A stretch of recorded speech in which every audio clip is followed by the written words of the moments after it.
इस दुनिया में हजारों इंडस्ट्रीज हैं, automobile, pharma, real estate, FMCG. लेकिन इन हजारों इंडस्ट्रीज में से केवल 2 इंडस्ट्रीज ऐसी हैं जो अपने कस्टमर्स को यूजर्स बुलाती हैं।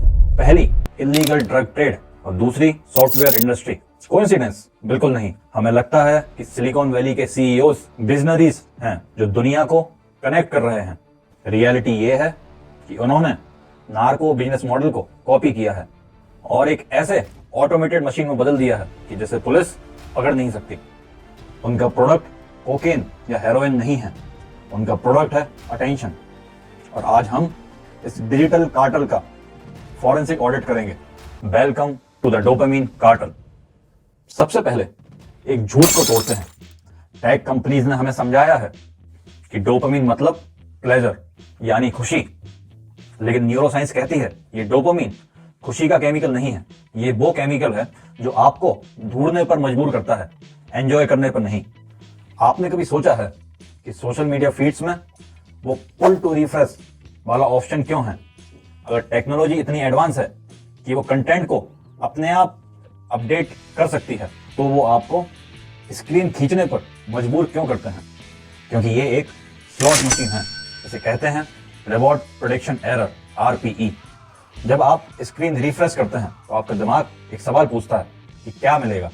कोई नया मैसेज, क्रश का लाइक या कुछ भी नहीं। रॉबर्ट सपोल्स्की और एंड्रयू ह्यूबरमैन जैसे टॉप न्यूरोसाइंटिस्ट ने प्रूव किया है कि दिमाग रिवॉर्ड मिलने पर उतना डोपामिन रिलीज नहीं करता जितना रिवॉर्ड मिलने के इंतजार, एंटिसिपेशन में करता है। सिलिकॉन वैली ने इसी बायोलॉजी को वेपनाइज किया है। वो आपको कंटेंट नहीं बेच रहे हैं, वो जानते हैं कि अगर आपको पता होगा कि क्या मिलने वाला है तो आप जल्दी बोर हो जाओगे। इसे साइकोलॉजी में वेरिएबल रेशियो शेड्यूल कहते हैं। अगर रिजल्ट रैंडम है तो आप BF स्किनर के उन लैब के कबूतरों की तरह बन जाओगे जो भूख मिटने के बाद भी लीवर दबाते रहते हैं। अब बात करते हैं धंधे की, इकोनॉमिक्स की। ड्रग कार्टल्स और टेक जाइंट्स के बिजनेस मैट्रिक्स में एक डरावनी सिमिलरिटी है।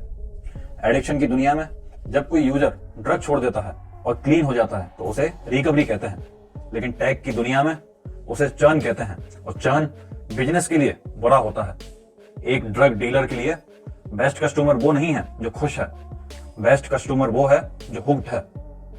डेटा दिखाता है कि ओपियोइड एडिक्शन का रिलैप्स रेट 91% है और आज के टॉप एप्स का रिटेंशन रेट भी वैसे ही डिजाइन किया जा रहा है। ड्रग डीलर्स अपने पूरे माल में मिलावट करते हैं जिसे द कट कहते हैं ताकि प्रॉफिट बढ़ सके। सोशल मीडिया एप्स भी यही करती हैं। वो कैलकुलेट करते हैं कि इस यूजर को कितने एड्स दिखाएं कि वो इरिटेट होकर ऐप बंद ना करते, लेकिन नशे में स्क्रॉल करता रहे। हिस्टोरियन डेविड कोर्टराइट इसे लिम्बिक कैपिटलिज्म कहते हैं, यानी एक ऐसा बिजनेस मॉडल जो आपके लिम्बिक सिस्टम को हैक करके पैसा कमाता है। शोशाना जवॉफ इसे सर्वेलेंस कैपिटलिज्म कहती हैं। आप कस्टमर नहीं हैं, ये कंपनी आपका डेटा लेकर एडवर्टाइजर्स को प्रेडिक्शन प्रोडक्ट्स बेचती हैं। वो बैटिंग कर रहे हैं कि आप अगले 5 मिनट में क्या करोगे।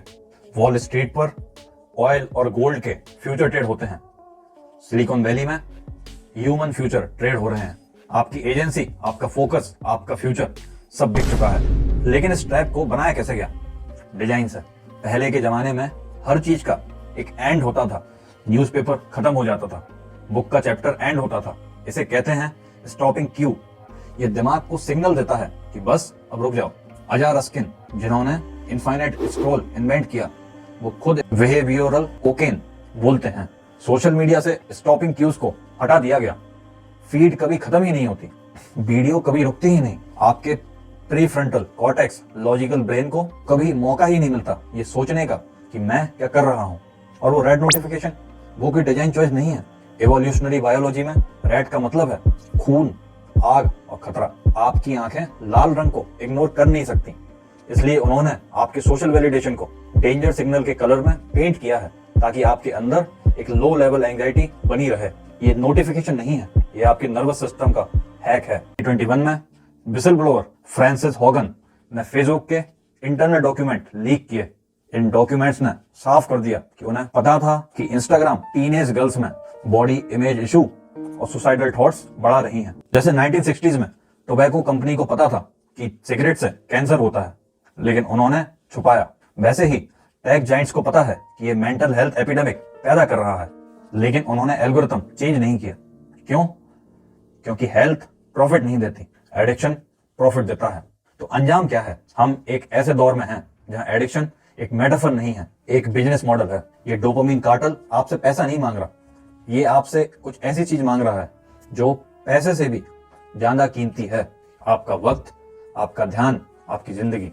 फोन फेंकना सॉल्यूशन नहीं है, लेकिन अगली बार जब वो नोटिफिकेशन बजे तो 1 सेकंड रुकना और खुद को याद दिलाना कि क्या मैं ऐसे यूज कर रहा हूं या ये मुझे यूज कर रहा है। डीलर मत बनो, ओनर बनो। मेरा नाम दर्शन नायक है और अगर आप इस मैट्रिक्स को समझना चाहते हैं तो सब्सक्राइब करें।